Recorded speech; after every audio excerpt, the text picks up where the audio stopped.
Então a próxima grande crise mundial está chegando, ou pelo menos é isso que grandes veículos da mídia estão dizendo. Isso aí foi noticiado na Forbes, falando da recessão que vai começar no final de 2023, no The Economist, falando que uma recessão global é inevitável em 2023. E o pior, tá? Tem gente falando que não é apenas uma crise, sim uma crise das grandes. Muitos se perguntam, né, se a próxima recessão vai ser pior do que a grande crise financeira. E ainda, muitos, como o Robert Kiyosaki, autor do livro Pai Rico, Pai Pobre, né, um baita livro, acham, né? Recentemente eu vi aí um vídeo em que o Kiyosaki diz: isso é sério, essa crise vai limpar os bolsos de todo mundo, uma tradução extremamente livre. E o próprio Peter Schiff, alguns anos vem falando que a próxima crise vai ser pior que a de 2008. O crash vai ser pior que 2008. E, enfim, eu sei que muitos clubistas, muitos que me acompanham por aqui, e muitos investidores da bolsa que tá caindo de paraquedas aqui também, estão de fato preocupados. A gente analisa aqui no Clube do Valor centenas de carteiras de investidores por semana e a gente percebeu que tem muita gente preocupada aí com uma possível nova crise, tem muita gente preocupada com o governo, as decisões do governo que podem afetar a economia, e por isso que eu tô gravando esse vídeo, para te mostrar como se proteger da próxima grande crise, não deixar ela destruir as suas finanças, destruir o patrimônio e te fazer aí ficar mais pobre.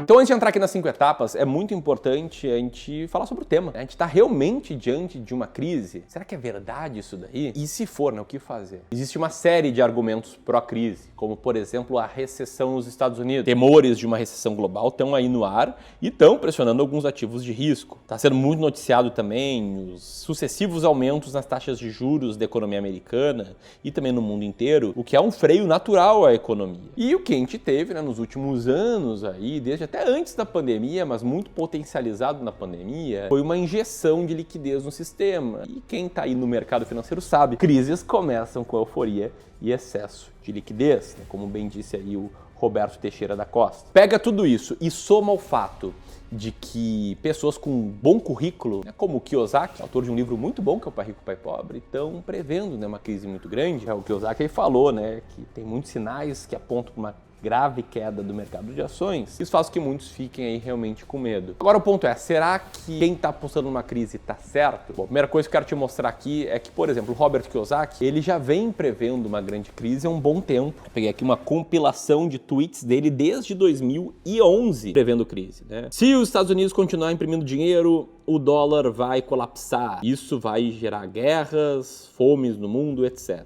Depois, no mesmo ano, eu prevejo que a próxima queda do mercado de ações vai acontecer em 2016. Aí em 2017, depois de um baita ano da bolsa em 2016, ele comentou: outro sinal aí de que tá para vir um crash imobiliário. E, enfim, né, ele seguiu aí com várias previsões de crise nos anos de 2017, 2018, 2020, aí por diante. Inclusive, tá, encontrei aqui no Twitter, lá nos Estados Unidos, um usuário que pegou cada uma das previsões dele e colocou, né, no gráfico que mostra a variação do índice S&P 500, que nesses 10 anos seguiu subindo, né, entre altos e baixos, como qualquer gráfico que mostra o mercado de ações, ele seguiu subindo. Claro, né, não me leva mal, isso aqui não é para ser uma crítica ad hominem, né, que é quando tu não fala sobre os argumentos, fala sobre a pessoa, tentando descredenciar ela, desqualificar ela. Pelo contrário, não desqualifico o Kiyosaki, aliás, o livro dele foi muito importante para mim, mudou minha vida, inclusive eu fiz um Finbook sobre isso. Mas o ponto é que eu tento desqualificar, isso sim, previsões certeiras do mercado financeiro que eu entendo ser imprevisível. Ou seja, será que estamos diante de uma crise? Sim, talvez a gente esteja diante de uma crise, assim como não, talvez a gente não esteja diante de uma crise,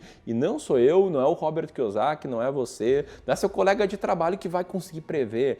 Se alguém conseguisse prever isso, a pessoa já estaria muito rica. Seria a pessoa mais rica do mundo, imagina, saber exatamente o que vai acontecer no mercado nos próximos meses. Mas como, sim, crises fazem parte do mercado financeiro, e sim, a gente pode estar diante de uma crise, você precisa saber como se proteger. E para isso, vou te entregar aqui 5 etapas para você seguir. A primeira etapa é compreender o custo que existe de você errar a previsão de uma crise, né? Vamos voltar aqui ao gráfico do Kiyosaki e vamos pensar o seguinte, tá? Imagina que você leu esse tweet aqui em 2011 e pensou: bicho, eu vou sair da bolsa, vai vir uma crise muito grande. Enfim, você vendeu suas ações quando o S&P 500 estava ali na faixa dos 1.300 pontos. Hoje o S&P 500 está na faixa dos 4.400 pontos. Então ele teria que cair mais ou menos 70% para voltar onde ele estava em 2011. Mas digamos que você ignorou esse tweet de 2011, viu a bolsa subir e lá em 2015, no dia 1º de setembro, você ouviu o Kiyosaki. Eu estou prevendo desde 2002 que a gente vai ter um crash em 2016. E aí você saiu da bolsa quando o S&P 500 estava ali cotado em 2.000 pontos. Lembrando, hoje o S&P 500 está em 4.400 pontos, então ele teria que cair 55, quase 60% para voltar onde ele estava em 2015. Ou ainda você ouviu o Kiyosaki em 2020, dizendo que o crash está apenas começando. Isso, né, depois da bolsa ter caído bastante já no início do Covid, e aí você vendeu suas ações a cotação de 2.800 pontos.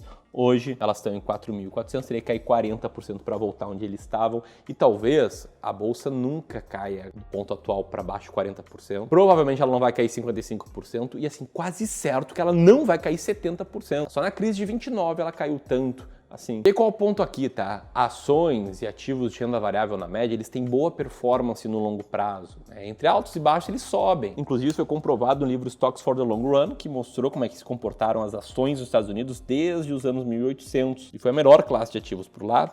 E aqui no Brasil eu mesmo calculei o desempenho de ações brasileiras, já descontados da inflação, desde 1975. O desempenho foi melhor do que a renda fixa. E mais, tá? Ficar de fora de ativos de renda variável que vão bem no longo prazo pode ter um custo muito alto. O cara que perdeu os 10 melhores dias do Ibovespa, de 1996 a 2021, acabou com a sua performance. Deixou 2.000% na mesa. O cara que perdeu os 40 melhores dias teve uma performance negativa. E sempre que eu mostro esse gráfico, o engraçadinho vai lá e fala: não, mas seja intelectualmente honesto, né? Mostre ali o cara que ficou de fora dos piores dias da bolsa, o cara que previu a crise. E é óbvio que eu não vou mostrar isso, porque qual o ponto? Não tem nenhuma garantia que vai acertar quais são os melhores e quais são os piores dias, mas tem a garantia que se ficar sempre comprado, você vai estar nos melhores dias e vai tender a ter um resultado melhor do que quem perde os melhores dias. Enfim, a primeira etapa é entender justamente isso, que custa muito caro errar a previsão de uma crise. Mas, buenas, a segunda etapa é compreender quais métricas de risco realmente importam e também como melhorar essas métricas. E aí, para você ser um bom investidor, é importante conhecer algumas métricas de risco, como, por exemplo, volatilidade, né, que é o zigue-zague. Pode ver aqui que a volatilidade do Ibovespa ela é muito mais alta do que a do CDI, que é quase nula, e ela é muito mais alta, por exemplo, do que a volatilidade da estratégia Bull Bear, que seria meio a meio, né?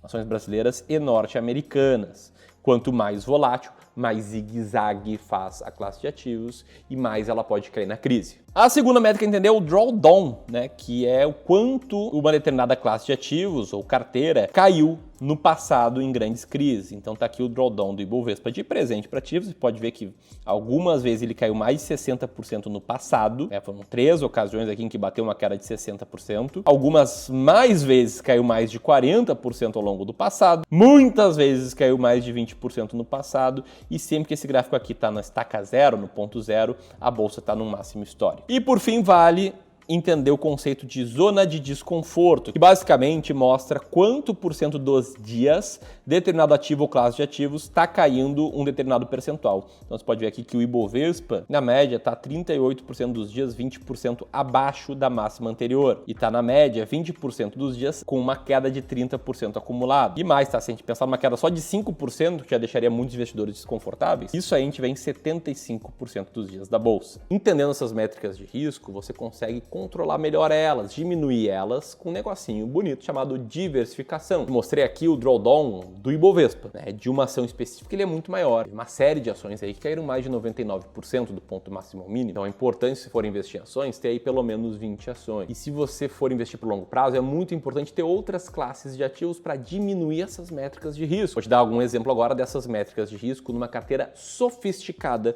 aqui no Clube do Valor, que é uma carteira com 60% de peso em renda variável e 40% de peso em renda fixa. Numa carteira do nosso modelo sofisticado, o drawdown máximo não chegou nunca a 15%. Mesmo se a gente considerar aí o resultado da carteira em relação ao CDI, poucas vezes o drawdown chegou a 20%.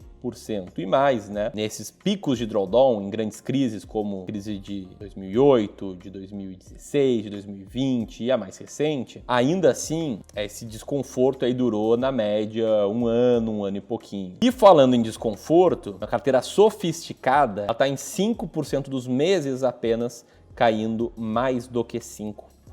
E mesmo se a gente considerar o drawdown relativo ao CDI, é comum ela estar 5% abaixo do CDI, né? 24% das vezes isso aconteceu, mas é bem mais raro ela estar aí 10, 12,5%, 15% abaixo do CDI. Bom, compreender essas métricas de risco já vão te fazer ser um investidor melhor que 99% das pessoas. As pessoas na média elas querem uma diquinha, né? Diz aí a ação para comprar, diz aí o que fazer para enriquecer na crise. E poucos querem saber sobre realmente como proteger seu patrimônio. Mas isso não importa você não entender a terceira etapa, que é compreender o que de fato acontece numa crise. E para ilustrar isso, eu quero trazer dados de uma crise verdadeira. Talvez você não se lembre, talvez você fosse criança, adolescente ali nos anos 90, mas lá a gente viveu uma crise das grandes no mundo. Em agosto de 98, a bolsa caiu 40% e a bolsa estava despencando na Europa, na América do Norte, na Ásia. E naquela época, a nossa taxa básica de juros, ela estava em 49,75% e muito gringo estava tirando dinheiro do país. No editorial da Folha de São Paulo, era citado uma onda de descrédito de enormes proporções no talvez momento mais dramático da história recente do Brasil. E nessa crise a bolsa caiu 65%.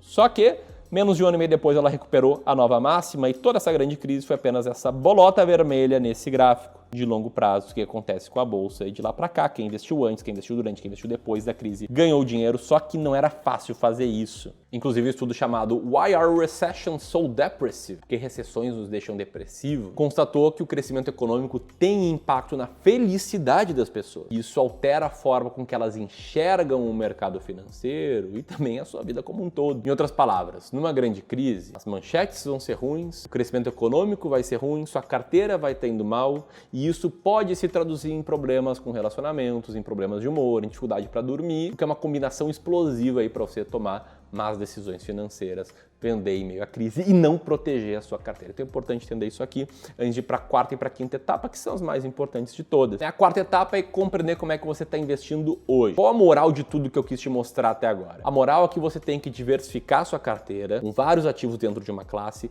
entre diferentes classes de ativos, sem tentar encontrar qual vai ser o movimento ideal no curto prazo, sem tentar prever o que vai acontecer no curto prazo, e está sempre investindo aí em ativos vencedores no longo prazo. Só que o problema é que a maioria das pessoas não faz isso. A maioria das pessoas tem pouco tempo para se dedicar aos investimentos. Tem o trabalho, que toma a maior parte do dia, tem a família, tem as crianças, tem os hobbies, os esportes. Enfim, elas acabam se transformando por conta disso em acumuladores de ativos. Sempre tem dinheiro novo para investir, o assessor lá liga e fala de uma nova oportunidade do momento. Emitiram aqui uma CRI muito boa, por favor, invista nela. Tem um COIzinho aqui muito bom que vai proteger o seu patrimônio numa crise, invista nele. E enfim, sem ter estratégia nenhuma, as pessoas vão acumulando uma série de ativos. Sem nem saber, né, que o assessor que te liga, ele provavelmente tem um conflito de interesses muito claro, que é o fato de que ele é comissionado pelos produtos que você compra, e quanto maior for a comissão, mais ele vai ganhar e pior vai ser o produto. Então é uma combinação explosiva também. Não à toa a gente vê carteiras aqui horríveis, né, no Clube do Ouro, composições bizarras, como por exemplo a desse cara aqui que tinha quase 2 milhões de reais para investir,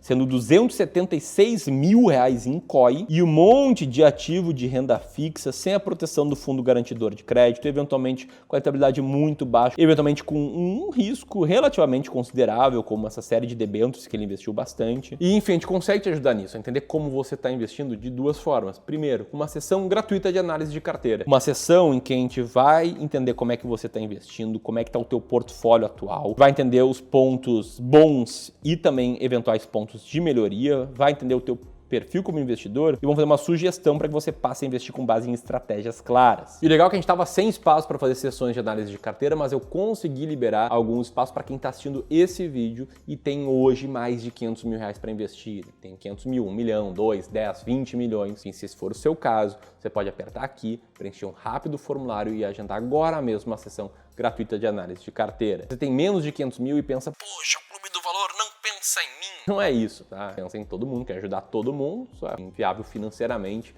fazer análise de carteira para todo mundo. Mas nesse caso, escrevi um livro, um e-book super completo sobre como e onde investir o seu dinheiro. Sim, ele se chama Como e Onde Investir 1 milhão de reais, mas serve para quem tem 100 mil reais, para quem tem 50 mil, para quem tem 1 milhão também. Enfim, eu quero colocar, vendo mais a galera aqui do clube insiste para manter ele de graça, então vou deixar o link para download desse e-book aqui em cima. Vai fazer download dele enquanto eu chego na quinta etapa desse processo de proteção patrimonial, que é investir de acordo com a estratégia de alocação de ativos. A estratégia de alocação de ativos é uma estratégia pouquíssimo conhecida no Brasil, quase ninguém fala dela, mas ainda assim é comprovado que ela explica 90% da performance de uma carteira de investimentos. Ela consiste basicamente em você desenhar e montar uma carteira ideal, uma carteira feita sob medida para os seus objetivos financeiros, considerando todas as métricas de risco que eu comentei nesse vídeo e também seu perfil, suas características, sua tolerância ao risco. Enfim, essa não é a melhor forma de investir, essa é a única forma de você investir com muita, mas muita clareza. Então você precisa seguir a estratégia de alocação de ativos. E o lado bom é que essa estratégia vai te mostrar como proteger sua carteira e acabar com a insegurança na hora de investir, mesmo diante de uma crise. Pode conhecer ela nesse e-book aqui, sobre como e onde investir o seu dinheiro.